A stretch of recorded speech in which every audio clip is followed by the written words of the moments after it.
শচীনন্দন গৌরহরি আমার, যিনি নদিয়া নাগরীর মুকুটমালা, আমার গদাধরের পরাণ বধুয়া, শ্রীবাসঙ্গনে কীর্তন বিনোদিয়া, নরহরির চিতচোড়া, সার্বভৌমে চৈতন্য দাতা, হরিদাসে কৃপাকারী, জগাই মাধাই উদ্ধারকারী, যোগী যাকে ধ্যানে পায় না, সাধক যাকে সাধনায় পায় না, সেই ধ্যানাতীত ধন, সেই জ্ঞানাতীত ধন, যিনি জ্ঞানের পরপারে, যিনি অজ্ঞানের পরপারে, আবার যিনি পরপারের পরপারে, সেই প্রেমের ঠাকুর গৌরহরি আমার, সেই ভক্তবৎসল গৌরহরি আমার, সেই রসিক শিরোমণি রসরাজ গৌরহরি আমার, ভক্তের কাছে যিনি ভক্তবৎসল, জ্ঞানের কাছে যিনি জ্ঞানাতীত, যোগীর কাছে যিনি যোগাতীত, আবার ধ্যানের কাছে যিনি ধ্যানাতীত, সেই কলিযুগের প্রেম প্রদানকারী শ্রীকৃষ্ণ চৈতন্য মহাপ্রভু। কে যাবি রে ভাই ভবসিন্ধু পার, ধন্য কলির যুগ ধন্য চৈতন্য অবতার। গৌরহরিকে বলা হলো শ্রীকৃষ্ণ চৈতন্য মহাপ্রভু। আচ্ছা মায়েরা, বাবারা, যারা কীর্তন শুনতে বসেছেন, আমার অনুরোধ, আপনারা প্রত্যেকে কেউ কথা বলবেন না, এক মনে আস্বাদন করুন, সময়টা লক্ষ্য রাখবেন। সন্ধ্যাবেলা এই সময় কীর্তনের আসরে কথা বললে শাস্ত্রে বলছেন পরের জন্মে শূকর কুলে জন্ম হবে। তো একদম আজকে আমরা কেউ কথা বলবো না, আমরা এক মনে ভগবানের হরিনাম শুনব। হরি বল। তাহলে শ্রীকৃষ্ণ চৈতন্য মহাপ্রভু কেন বলা হলো? শ্রী শব্দের অর্থ কিন্তু বাবা সুন্দর। দেখবেন যারা দেখতে খুব সুন্দর হয়, যারা দেখতে খুব ভালো হয়, তাদেরকে কিন্তু শ্রী বলা হয়। তোমার মহাপ্রভু দেখতে খুব সুন্দর ছিল, আর সুন্দর হবে নাই বা কেন? তার যে অন্তে কৃষ্ণ বাইরে রাধা, যার মধ্যে রাধা কৃষ্ণ বিরাজ করছেন, তিনি কি সুন্দর না হয়ে পারে? অন্তে কৃষ্ণ বাইরে রাধা যুগল অবতার, লীলারস আস্বাদিতে হরিনাম প্রচার। কয় কলিযুগে শ্রীকৃষ্ণ চৈতন্য অবতার, ক্ষয় খেলিবার প্রবন্ধে কইলেন খোল করতাল, গয়ে গড়াগড়ি যান প্রভু নিজ সংকীর্তনে, ঘরে ঘরে ঘরে হরিনাম দেন সর্বজনে। উময় উচ্চৈস্বরে কাঁদেন প্রভু জীবেরও লাগিয়া, ছয় চেতনা করেন প্রভু কৃষ্ণ নাম দিয়া। ছয় ছল ছল করে প্রভুর আখি নেত্র জল, বর্গের জয় জগৎ পবিত্র কইলেন গৌর কলেবর। ছয় ঝলমল মুখ যার পূর্ণ শশধর, ইঙয় এমন কভু দেখি নাই দয়ার সাগর। তয় টলমল করে অঙ্গ ভাবেতে বিহল, ঠয় ঠমকি ঠমকি যায় বলে হরি বল। দয় ডোর কৌপিন প্রভুর কোটিরও পড়ে, ঢয় ঢলিয়া ঢলিয়া পড়ে গদাধরের কোলে। মধ্যাহ্নয় আন পর সঙ্গ গোড়া না করে শ্রবণ, তয় তাল মান গান রসে মজাই এমন। তাই মায়েরা, আজকে আপনারা এসেছেন এই গীতা জয়ন্তী অনুষ্ঠানে।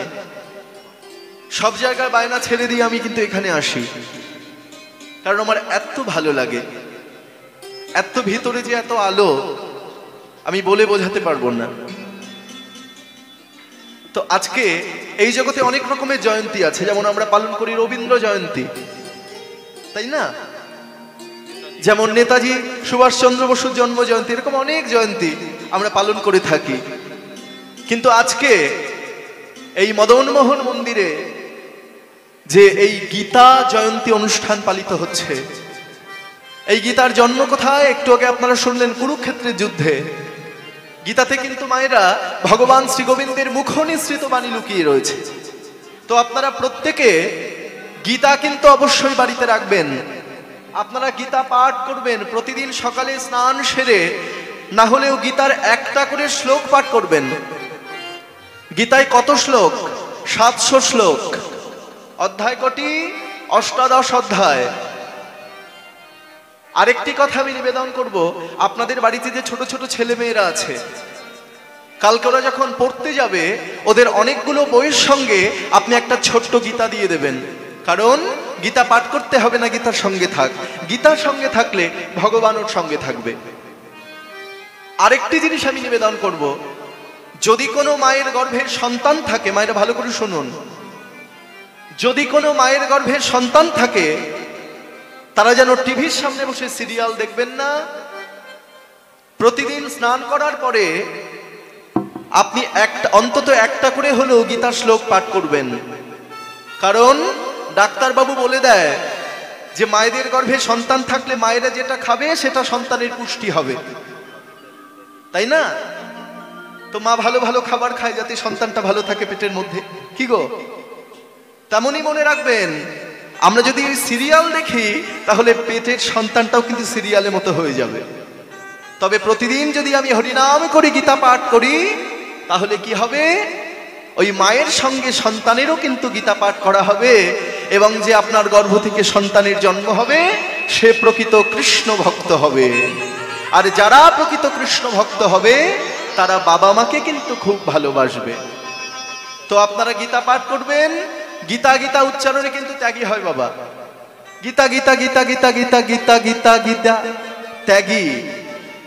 তাহলে গীতা হচ্ছে পৃথিবীর সর্বশ্রেষ্ঠ গ্রন্থ। তো সেই গীতা জয়ন্তী অনুষ্ঠানে আমরা সবাই এসেছি, আজকে এত আনন্দ হচ্ছে। আরেকটি আমাদের শ্রেষ্ঠ গ্রন্থ আপনাদের কাছে আমি বলে যাই, সেই গ্রন্থটি হচ্ছে শ্রীমদ্ ভাগবত গ্রন্থ। ভক্তমণ্ডলী, ভক্তিমতী মায়েরা, কীর্তন মানে জীব শিক্ষা। আজকে আপনারা কীর্তন শুনতে এসেছেন, কিন্তু কীর্তন শুধু শুনলে হবে না, বাড়ির জন্য কিছু নিয়ে যেতে হবে। তো শ্রীমদ্ ভাগবত গ্রন্থ, সেই গ্রন্থে কিন্তু 18,000 শ্লোক লুকিয়ে রয়েছে। এবং অধ্যায় কটি? শ্রীমদ্ ভাগবত গ্রন্থের অধ্যায় হচ্ছে 335টি অধ্যায়। এবং এই ভাগবত গ্রন্থ যিনি রচনা করেছেন তার নাম আমরা অনেকেই জানি না, কিন্তু এগুলো আমাদের মনে রাখতে হবে। কত দামি কথা, কীর্তনের মধ্যে কত কিছু পাওয়া যায়। তার নাম হচ্ছে কৃষ্ণদ্বৈপায়ন বেদব্যাস, যিনি ওই সরস্বতী নদীর তীরে বেনি বদরিকা আশ্রমে বসে, বদরি মানে কুল, জয়নিতাই কুল, তো সেই কুল বাগানের মধ্যে বসে তিনি ভাগবত গ্রন্থ রচনা করেছেন। এই ভাগবত গ্রন্থে 12টি স্কন্দ আছে। তাহলে 12টি স্কন্দ কি কি ভালো করে শুনে রাখুন। প্রথম এবং দ্বিতীয় স্কন্দ হচ্ছে ওই যে মন্দিরের মধ্যে দাঁড়িয়ে আছে মদন মোহন, ভগবান শ্রী গোবিন্দ, সেই গোবিন্দের 2টি চরণ। আর তৃতীয় এবং চতুর্থ স্কন্দ হচ্ছে গোবিন্দের 2টি উরু মণ্ডল, উরু। আর পঞ্চম স্কন্দ হচ্ছে গোবিন্দের নাভি মণ্ডল। কথাগুলো মনে রাখতে হবে, গোবিন্দের নাভি মণ্ডল। এবং ষষ্ঠ এবং সপ্তম স্কন্দ হচ্ছে গোবিন্দের 2টি বাহু, বাহুমণ্ডল, বাহুদয়। তাহলে কত গেল? এইবার অষ্টম স্কন্দ হচ্ছে গোবিন্দের বক্ষস্থল, মনে রাখবেন। নবম স্কন্দ হচ্ছে গোবিন্দের কণ্ঠ। আর দশম স্কন্দ হচ্ছে গোবিন্দের বদন, একাদশ স্কন্দ হচ্ছে গোবিন্দের ললাট, আর দ্বাদশ স্কন্দ হচ্ছে গোবিন্দের মস্তক। নিতাই গৌর হরি বল। তো এই কথাগুলো আপনারা মনে রাখবেন, আর যেখানেই কীর্তন হবে হরিনাম করবেন, সেখানেই যাবেন, আর সব সময় আপনারা ভক্ত সঙ্গ করবেন। বলি যার মুখে ভাই হরি কথা নাই, তার কাছে তুমি যেও না। ওরে যার মুখে ভাই হরি কথা নাই, তার কাছে তুমি যেও না। যার মুখে ভাই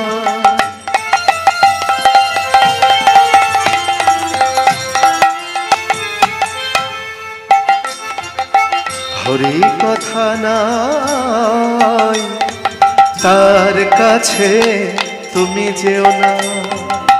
ওরে যার মুখে ভাই হরি কথা নাই তার কাছে তুমি যেও না। ওই যার মুখ দেখি আহা ভুলে যাবে হরি,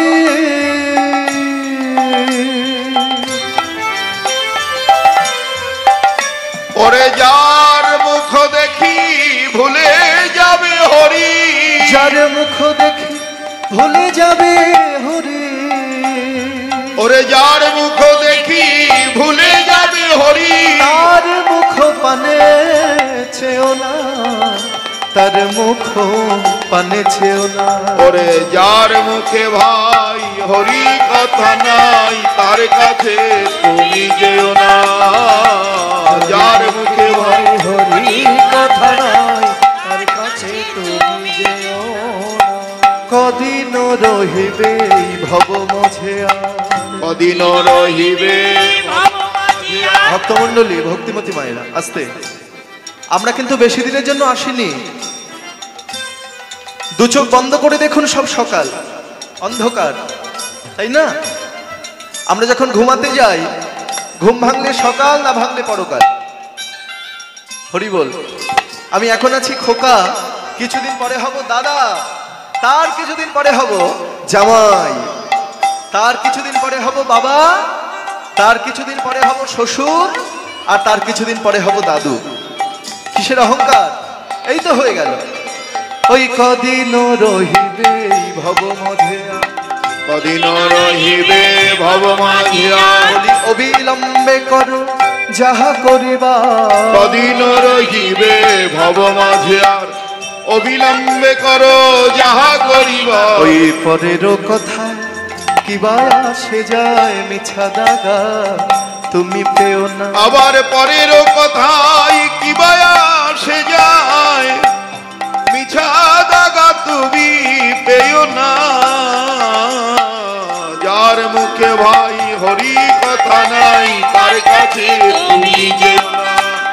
যার মুখে ভাই হরি কথা নাই তার কাছে তুমি যেও না। সদাই হরি কথা কও, হরি গুণ গাও, হরি কথা কও হরি গুণ গাও, হরি কথা কও, হরি গুণ গাও, হরি কথা কও হরি গুণ গাও। আবার হরি নাম, এই কৃষ্ণ নাম, এই মধুর নাম রসে সদা মত্ত হও। হরি কথা কও হরি গুণ গাও, আবার কৃষ্ণ নামের রসে সদা মত্ত হও। এই হরি নাম গীতি গাও নীতি নীতি, অন্য কোন গীতি গেও না।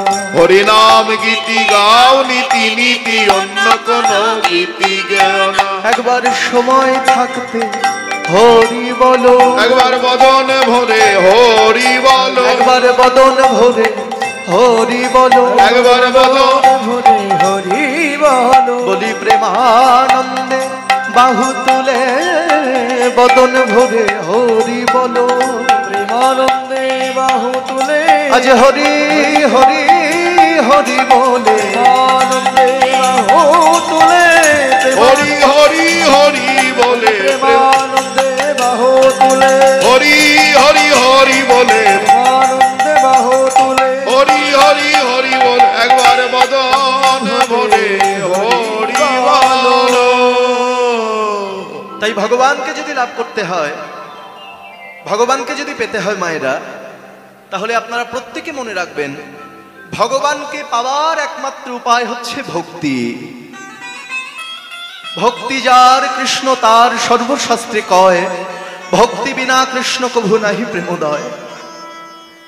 ভক্তিতে না করলে আবার ভূমিতে শস্য ফলে না, ভক্তিতে না পড়ালে পাখি কখনো কৃষ্ণ বলে না, ভক্তিতে না ডাকলে ভগবানের আসন টলে না, আর ভক্তিতে না জোগালে শ্রদ্ধাতে মন সরে না। তাহলে মায়েরা, ভক্তি ছাড়া ভগবানকে লাভ করা যাবে না। আপনারা জানেন, ভগবান রামচন্দ্রের চরণ পরশে মাধবের কাষ্ঠের তরী শোনা হয়েছিল। ভালো করে শুনবেন। ভগবান রামচন্দ্রের চরণ পরশে বাবা মাধবের কাষ্ঠের তৈরি সোনা হয়েছিল। তাহলে আমরা হয়তো অনেকে ভাবি যে ভগবান রামচন্দ্রের চরণ পরশে তৈরি মানে নৌকা সোনা হয়ে গেল। আচ্ছা, তাই যদি হবে তাহলে ভগবান রামচন্দ্র তো ওই অযোধ্যা নগরীতে ঘুরে ঘুরে বেরিয়েছে। শুধু অযোধ্যা নয়, লঙ্কায়ও গেছে, শ্রীলঙ্কা। তো তাহলে তো সমস্ত অযোধ্যায় তো সোনা হয়ে যেত ভগবান রামচন্দ্র যেখান দিয়ে গেছেন। তো দেখুন, মাধবের কাষ্ঠের তৈরি সোনা হয়েছিল ভগবান রামচন্দ্রের চরণের গুণে নয়, মাধবের ভক্তির ডোরে। মাধব যেভাবে ভক্তিভাবে রামচন্দ্রের সেবা করেছিল, তার ভক্তির জন্যই তার নৌকা সোনা হয়েছে। ভগবান রামচন্দ্রের চরণ পরশে অহল্যা মানবী হয়েছে, তবে চরণের গুণে নয়, অহল্যার ভক্তির গুণে।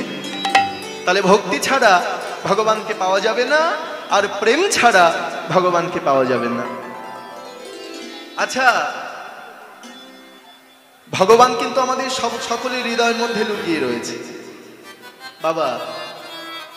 আচ্ছা মায়ের একটা কথা বলি, আমাদের সব থেকে প্রিয় ধাতু কোনটি? কি গো? সোনা, তাই তো? সোনাকে আমরা খুব ভালোবাসি। তো সোনাকে আমরা কি করি? আমরা বাড়িতে ওই দামি আলমারির মধ্যে রেখে দিই। শুধু আলমারি নয়, আলমারির মধ্যে আর একটা ছোট্ট আলমারি আছে, যাকে আমরা বলি লকার। হরি বল। ওই লকারের মধ্যে আমরা সোনাটাকে লুকিয়ে রাখি। তবে শুধু লকার নয়, ওই লকারের মধ্যেও একটি কৌটা না হলে একটি বাক্সর মধ্যে আমরা সোনাটা রাখি। তেমনি মনে রাখবেন মায়েরা, আমাদের এই দেহটি কিন্তু একটি আলমারি। আর এই আলমারির মধ্যে লকার কোনটি? আলমারির মধ্যে লকার হচ্ছে আমাদের সকলের মধ্যে যে রয়েছে মন। আহা, ওই মনের মণি কোথায়? আমার গৌর সোনাকে ধরে রাখতে হবে। এই জগতে যারা গৌরকে ভালোবাসে, দেখবেন তাকে সবাই ভালোবাসে, সবাই ডেকে ডেকে কথা বলে। কিন্তু যারা গৌরকে ভালোবাসে না, যে গৌরকে ধরে রাখতে পারে না, তাকে কেউ ভালোবাসে না, কেউ তাকে আদর করে না। সে পথের পাশে বসে বসে আহা কৃষ্ণ গোবিন্দ বলে কাঁদে। তাহলে গৌরকে ধরে রাখতে হবে।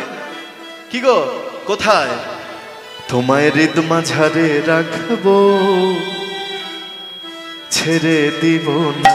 তোমায় হৃদ মাঝারে রাখিব, ছেড়ে দেব না। তোমায় হৃদ মাঝারে রাখিব, ছেড়ে দেব না। ছেড়ে দিলে সোনার গৌর আর তো পাবো না। ছেড়ে দিলে সোনার গৌর আর তো পাবে না। আমরা ছেড়ে দিলে সোনার গৌর আর তো পাবো না। না না, ছেড়ে দেব না। তোমায় হৃদ মাঝারে রাখিব, ছেড়ে দেব না। তোমায় বক্ষ মাঝে রাখব, ছেড়ে দেব না।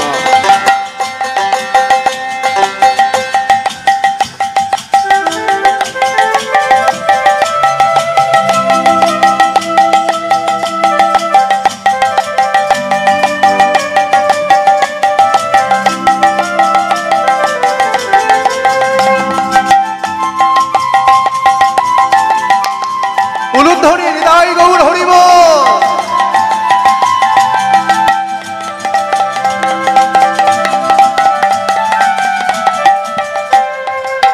ভুবন মোহন গোরা,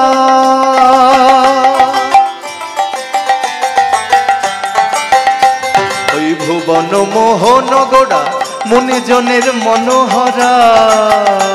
আর ভুবন মোহন গোরা মুনিজনের মনোহর। বলি রাধার প্রেমে মাতোয়ারা, রাধা প্রেমে মাতোয়ারা। ওই রাধা প্রেমে মাতোয়ারা, রাধা প্রেমে মাতোয়ারা। থাকবো মগো না না না না, ছেড়ে দেব না। তোমায় হৃদ মাঝারে রাখবো, ছেড়ে দেব না। তোমায় বক্ষ মাঝে রাখিব, ছেড়ে দেব না। তোমায় হৃদ মাঝারে রাখিব, ছেড়ে দেব না। আহা,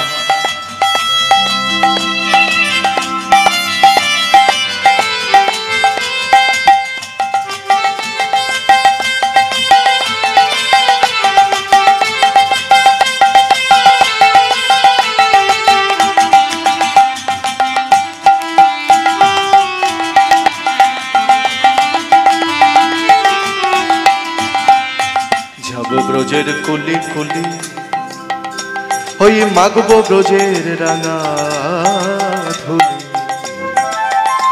আমি পেয়েছি মানব জনম আর তো পাবো না, আমি পেয়েছি যে মানব জনম আর তো পাবো না, আমি পেয়েছি মানব জনম আর তো পাবো না, না না ছেড়ে দেব না তোমায় হৃদ মাঝারে রাখবো, ছেড়ে দেব না তোমায় বক্ষ মাঝে রাখবো, ছেড়ে দেব না তোমায় হৃদ মাঝারে রাখবো, ছেড়ে দেব না তোমায় বক্ষ মাঝে রাখবো, ছেড়ে দেব না তোমায় হৃদ মাঝারে রাখবো, ছেড়ে দেব না। নিতাই গৌর হরি বল। তো প্রেম ছাড়া কিন্তু মায়েরা ভগবানকে লাভ করা যাবে না। তো দেখুন, আজ আমার গৌরাঙ্গ সুন্দর মহাপ্রভু তিনি আমাদের সকলকে পার করে দেবার জন্য একটি নৌকা নিয়ে এসেছেন। তবে সেই নৌকাটি কিন্তু কাঠের নয়। দেখুন, মহাপ্রভু আমাদের জন্য যে নৌকা নিয়ে এসেছেন সেই নৌকাটি হচ্ছে মায়েরা হরি নামের নৌকা। আর সেই হরিনামের নৌকার মাঝিকে, হরিনামের নৌকার মাঝি হচ্ছেন পরম দয়াল শ্রী গুরুদেব। তো ভক্তমণ্ডলী, ভক্তিমতী মায়েরা, আপনাদের সকলের কাছে আমি নিবেদন রাখবো, যারা এখনো গুরুকে আশ্রয় করেননি, আমার নিবেদন আপনারা খুব তাড়াতাড়ি আগে গুরুকে আশ্রয় করে নেবেন। কারণ গুরু হচ্ছে আশ্রয়, আর আমার গৌর হরি হচ্ছেন বিষয়। আশ্রয় লইয়া ভজে তারে কৃষ্ণ নাহি ত্যাজে, আর যত মরে অকারণ। তো আমরা যদি গুরুকে আশ্রয় করতে পারি বাবা, তাহলে আমাদের মরণ হবে না। তার ছোট্ট একটা প্রমাণ আপনাদের কাছে বলে যাই, পরিষ্কার হয়ে যাবে। দেখুন, চলতি চক্কি সব কোই দেখে, কিল না দেখে কোই, কিল পকড় কা বৈঠা রাহা হ্যায়, সকত রাহা হ্যায় ওই। আপনারা দেখেছেন জাতা, কোন জাতা? ডাল ভাঙা জাতা, তাই তো? গ্রামাঞ্চলের দিকে বাবা বেশি দেখা যায়। দেখবেন সেই জাতার কিন্তু দুইটি ছিদ্র থাকে। একটি ছিদ্র দিয়ে ডাল প্রবেশ করানো হয়, আরেকটি ছিদ্রে কিন্তু খুঁটো বসানো থাকে। এই জগতের যত ডাল, ছোলা, মুসুরি, মটর, কলাই, সব ডালকে যখন জাতার মধ্যে প্রবেশ করানো হয়, প্রবেশ করিয়ে জাতাকে যখন ঘোরানো হয়, ঘোরানোর সময় কিন্তু মায়েরা সব ডালগুলো ছাতু হয়ে যায়, নিষ্পেষিত হয়ে যায়। কারোর হাত ভেঙে যায়, কারোর পা ভেঙে যায়, কারোর গলা কেটে যায়, পা কেটে যায়, কেউ কিন্তু প্রাণে বেঁচে থাকে না। কিন্তু তুলসীদাস বলছেন তাদের মধ্যেও দু চারটি ডাল কিন্তু প্রাণে বেঁচে থাকে। আপনারা জাতা তুলে দেখবেন, তাদের মধ্যেও দু চারটি ডাল কিন্তু প্রাণে মরে না। তবে কি তারা জাতার মধ্যে প্রবেশ করেনি? হ্যাঁ, সকলের মতো তারাও জাতার মধ্যে প্রবেশ করেছে। কিন্তু বাবা, সকলের মরণকে দর্শন করে যারা এখনো প্রাণে বেঁচে রয়েছে, তারা আশ্রয় নিল ওই খুঁটোর গোড়ায়। আপনারা জাতা তুলে দেখবেন, খুঁটোর গোড়ায় যে ডাল থাকে তারা কিন্তু ভাঙে না, মচকায় না, তারা মরে না, বরং তাদের রং পাল্টে যায়। তেমনি ভক্তমণ্ডলী, ভক্তিমতী মায়েরা, আমরাও কিন্তু এই সংসারের রূপ যাতনার জাতার ঘূর্ণিপাকের পাকে পাকে, ঘূর্ণিপাকের পাকে পাকে আমাদেরও কিন্তু প্রতিদিন মরণ হচ্ছে বাবা। আজ যা আছে কাল তা নাই, কাল যা আছে আজ তা নাই, একটার পর একটা লেগেই আছে। তাই আমরাও যদি ওই ডালের মতো গুরুরূপী চরণ খুঁটো আশ্রয় করতে পারতাম, তাহলে আমাদেরও কিন্তু মরণ হতো না। তো সকলের কাছে আমি নিবেদন করব, আপনারা ভগবানের সঙ্গে প্রেম করবেন, ভগবানের সঙ্গে ভালোবাসা করবেন। আপনাদের এখানে এত সুন্দর মন্দির, আপনারা বহু দূর দূর থেকে এসেছেন আজকে এই গীতা জয়ন্তী অনুষ্ঠানে। এখানে যে মদন মোহন রয়েছে তার সঙ্গে ভালোবাসা করতে হবে। আমরা তো ফেসবুকে ভালোবাসা করি, আমরা তো হোয়াটসঅ্যাপে ভালোবাসা করি, কিন্তু ফেসবুকে ভালোবাসা করলে ভগবানকে পাওয়া যাবে না। হোয়াটসঅ্যাপের ভালোবাসা করলে ওই যে কি একটা কথা উঠেছে না, টুরু লাভ, ঠিক সেই রকম হয়ে যাবে। তো ভালোবাসা যদি করতেই হয়, ভগবানের সঙ্গে ভালোবাসা করতে হবে। ভগবানের কাছে এসে বাহু তুলে বলবেন, ভগবান আই লাভ ইউ, আমি তোমাকে ভালোবাসি। তবে ভগবানের সঙ্গে যে ভালোবাসা হবে সেই ভালোবাসা নিষ্কাম ভালোবাসা। এসেছে ব্রজের বাঁকা, এসেছে ব্রজের বাঁকা কালো সখা, দেখবি আয় আমাদের নদিয়ায়। এসেছে তাই গৌর হরি বল, দেখবি আয় আমাদের নদিয়ায়। এসেছে ব্রজের বাঁকা কালো সখা, দেখবি আয় আমাদের নদিয়ায়। রং ফিরেছে ঢং ফিরেছে তারে এখন চেনা দায়। রং ফিরেছে ঢং ফিরেছে তারে এখন চেনা দায়। রং ফিরেছে ঢং ফিরেছে তারে এখন চেনা দায় আমাদের নদিয়ায়। এসেছে ব্রজের বাঁকা কালো সখা, দেখবি আয় আমাদের নদিয়ায়। এসেছে ব্রজের বাঁকা কালো সখা, দেখবি আয় আমাদের নদিয়ায়। কালো বরণ নাই ও তার কালো বরণ নাই, কালো বরণ নাই ও তার কালো বরণ নাই। কালো বরণ নাই ও তার কালো বরণ নাই। কালো বরণ নাই ও তার কালো বরণ ওই নাই। রায় অঙ্গে, ওই রায় অঙ্গে অঙ্গ ঢেকে গৌর হলো তার। রায় অঙ্গে অঙ্গ ঢেকে গৌর হলো তাই। রায় অঙ্গে অঙ্গ ঢেকে গৌর হলো তাই। ওই রায় অঙ্গে অঙ্গ ঢেকে গৌর হলো তার। রায় অঙ্গে অঙ্গ ঢেকে গৌর হলো তাই। সে থাকার ব্রজের খেলা, সেতাকার ব্রজের খেলা, ওই সে থাকার রসের খেলা, সেতাকার রসের খেলা। মিলাতে এলো নদিয়ায় আমাদের নদিয়ায়। এসেছে ব্রজের বাঁকা কালো সখা, দেখবি আয় আমাদের নদিয়ায়। এসেছে ব্রজের বাঁকা কালো সখা, দেখবি আয় আমাদের নদিয়ায়। এখন আর মোহনবাসী নাই, মোহনবাসী নাই। এখন আর মোহনবাসী নাই, মোহনবাসী নাই, মোহনবাসী নাই। ভক্তমণ্ডলী ভক্তিমতী মায়েরা, দাপর যুগে যখন কৃষ্ণ ছিল, এই দেখুন হাতে বাঁশি ছিল, কিন্তু কলিযুগে তো বাঁশি নাই। তাহলে ওই খোল করো তাল সঙ্গে লয়ে ধুলাই গরি যা। খোল করো তাল সঙ্গে লয়ে ধুলায় গড়ি, খোল করো তাল সঙ্গে লয়ে ধুলায় গড়ি যায়। খোল করো তাল সঙ্গে লয়ে ধুলায় গড়ি যায়। এই ত্রিভুবন উদ্ধারিতে, ত্রিভুবন উদ্ধারিতে, ত্রিভুবন উদ্ধারিতে, ত্রিভুবন উদ্ধারিতে তবে খালাস ঋণের দায় আমাদের নদিয়ায়। এসেছে ব্রজের বাঁকা কালো সখা, দেখবি আয় আমাদের নদিয়ায়। এসেছে ব্রজের বাঁকা কালো সখা, দেখবি আয় আমাদের নদিয়ায়। এসেছে ব্রজের বাঁকা কালো সখা, দেখবি আয় আমাদের নদিয়ায়। এসেছে ব্রজের বাঁকা কালো সখা, দেখবি আয় আমাদের নদিয়ায়। সব জীব পার হইল প্রেমের বাতাসে, সব জীব পার হইল প্রেমের বাতাসে। ওই সব জীব পার হইল